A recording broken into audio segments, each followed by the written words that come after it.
Welcome to Real Estate in Real Time. I'm Woody Zimmerman here with Mark Skabowski of Remax Lakes. And welcome to the show. Here we are, morning. Good morning. And well, you know what? Here we are. The spring is like right around the corner. The temperatures are, I never thought 37 would feel so good. I know. So my grandson's birthday, Yeah.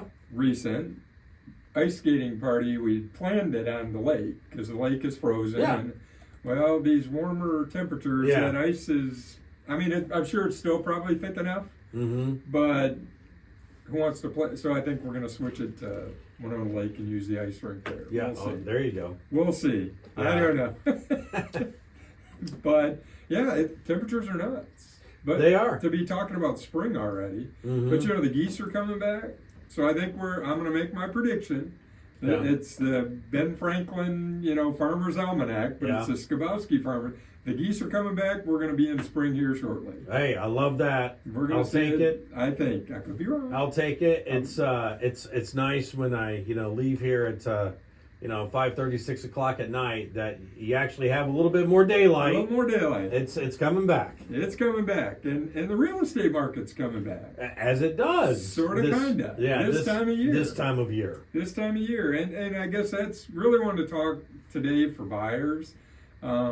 Is there a benefit to buying this time of year? We're still in that winter, early spring. Yeah. We're ahead of the curve as far as when the real estate market takes off. Yeah. So if you're in the housing market, if you're thinking about it, last week we talked about, can you time the market? No, Mhm. you can't. No. You need to do what's right for you. But buying earlier in the year, there's less competition out there. Yeah. There's less competition. And what does that mean? It means there's fewer buyers out there looking. People are waiting for tax returns. Yeah. That's this time of year. That's a People big are one. filing their taxes. They get their tax return. They're using the tax return for down payments, Yeah. for purchasing a home. But just less competition. There's fewer people in the marketplace. And the days on market, you can kind of see that. I've got a pretty cool graph that shows, and this is national, but the days on market is higher in January, 52. This is in median days on market month by month. In February, it's 49, down to 31 in June. Mm-hmm. So what does that mean? Houses turn more quickly in the summertime. Sure. We're beginning to see people thinking about, hey, I'm selling. In our area, localized, is the lake property owners that have gone through the circle of lake life Mhm. to where they no longer use the lake as much anymore. Kids have grown, they've had this lake cottage and they're only out there, once a year, and it's twice a year, one to open it up and one to close it up. Yeah. And they don't use it anymore. So we begin to see this time of year more inventory coming on the market. Mhm. And if you're a buyer who's thinking, hey, I need to move sometime this year, what's the benefit of doing it now versus waiting till the end of the year? And at this point there's less competition. Yeah. There's less buyers out there. And as I'm talking, the days on market are a little bit longer. So what does that mean for sellers? If they really want to sell, they're going to be more willing to negotiate Mhm. than if there's super duper high demand Mhm. taking place. And demand is a function of price and number of people interested in the property. Right. So if there's fewer lookers, the potential to negotiate with sellers this time of year is higher. Now, I'm not telling you every seller is going to, take it. If No. it's brand new on the market and they've got 15 showings today, you're probably not going to get a deal. Mm-hmm. But if it's been on the market, this chart shows, 52 days or 44 days. If it's been on the market a little bit longer and the seller needs to sell for Mhm. whatever reason, they're more likely to negotiate with you than somebody who is brand new on the market and has got a lot of demand for their home. Yeah. So buyers, you just need to think about that. This time of year, it's actually, if you're in your plan to buy sometime this year, earlier in the year is actually better. And along with that is price appreciation. Mhm. We talk about it on our show, you hear it in the media, whatever. Yeah. Year over year price appreciation. Yeah.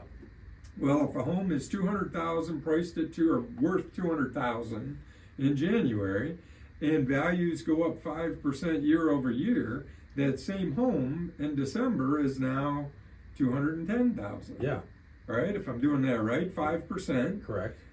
times 200,000, 10,000 more. $10,000. So the same house at 200 versus 210. That goes to the timing the market issue. Does it make sense to wait and try to time the market? Housing values typically increase over time. Yeah. So whether it's 3%, 1%, 7%, I can't tell you specifically on every house. Right. But the fact is that same house in January, in all likelihood, will be worth more on the market. If it were to come on the market in December, it's probably going to be priced at a higher price. Yeah, for sure. So if now is the time for you, if you've examined that and hey, it makes sense for me to be buying this, buying a home this year. Goes back to your why. Yeah. Buying earlier in the year versus later in the year probably makes sense. That's interesting. I mean, but it's true.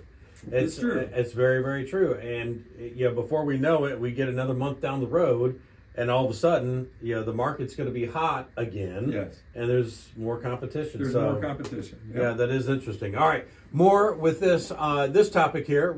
You're listening to Real Estate in Real Time. We'll be right back.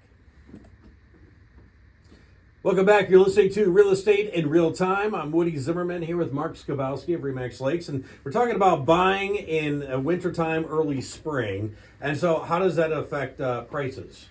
So typically they're a little bit lower, as we just mentioned before the break, earlier in the year versus later in the year, you're not gaining that price appreciation, but also because there's less competition, less demand, sellers are more willing to negotiate. Yeah. The likelihood of getting a lower price is there. And again, got a fancy schmancy little graph that shows the median prices for January of 24 through November of 24. A median price in January was $378. In June, it was $426.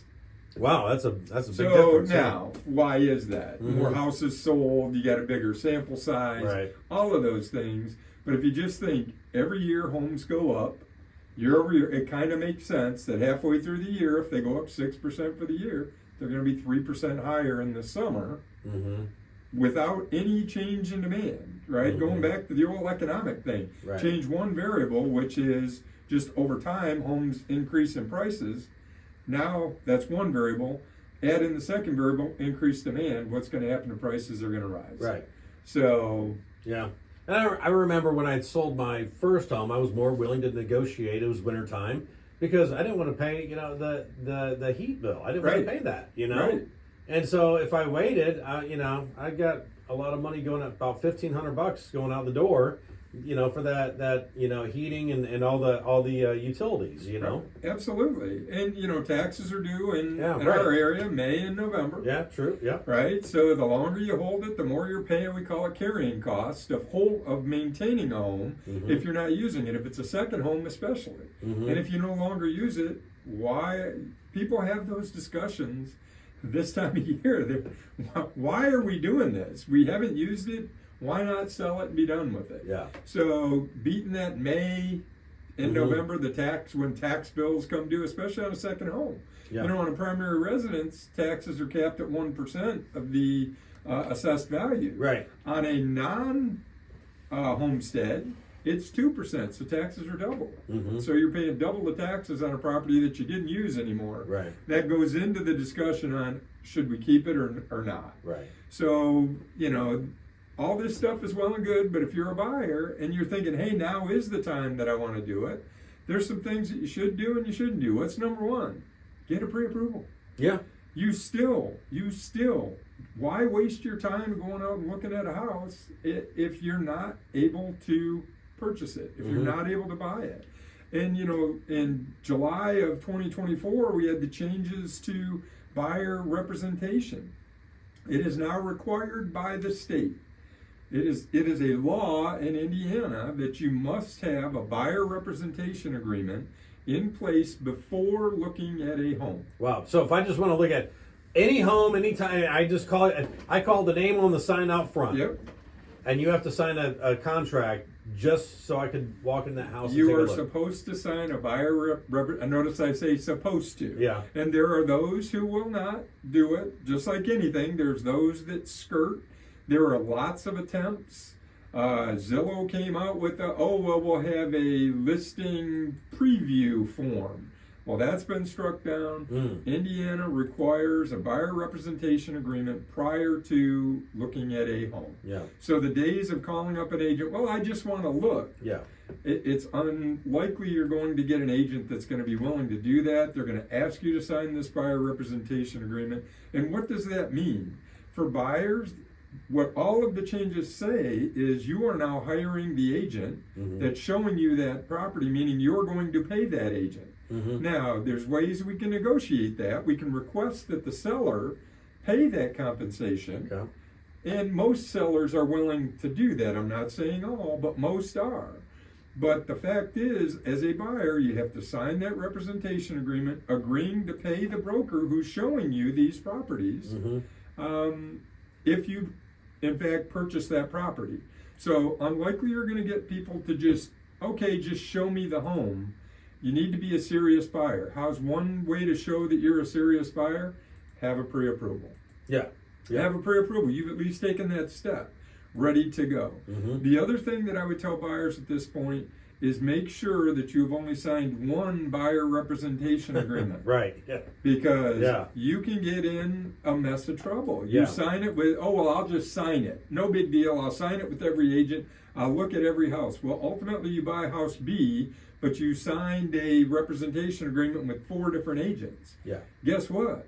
You got 4 agents that legally can go after you. To try to get compensation. Now, are you ever going to know? I don't know. Me personally, if I didn't work with the person, I didn't work with them, so be it. Right. But that's me. Contractually, you are bound to work with the agent that you signed the buyer representation agreement with. Make sure you know what you're signing. It's a 4-page document. Yeah. And maybe one of our shows will go through that document so that we can cover that. Yeah, because this is totally new. It's totally new. It started in July. We're still feeling it out and working our way through. You'd think 6-7 months in, we'd know. But there's still changes that have taken place. Right. So get that pre-approval. Have an idea where you want to buy, what you want to buy. Pick an agent and work with that agent. And his buyer representation agreements kind of make that happen. So make sure you've done those pieces. Yeah, no, that's that's an interesting point to this, and I'm sure, like you said, this thing is whatever, 7, 8 months. Yeah, since July, and I'm sure the majority of the public still they do not know that. Correct. That you have to sign that. Correct. Yeah. Correct. So every time you get a new couple or whatever, a new person that you're representing, a new client, I mean, you have to educate them on that. So, well, interesting stuff. Of course, the market's going to be heating up soon, so it is a good time to buy. It is a good time to buy. If you're looking. All right, your contact information? Sure. Website, skabowskiteam.com. Phone numbers, 574-527-0660. All right, very good. You've been listening to Real Estate in Real Time. Have yourself a wonderful weekend.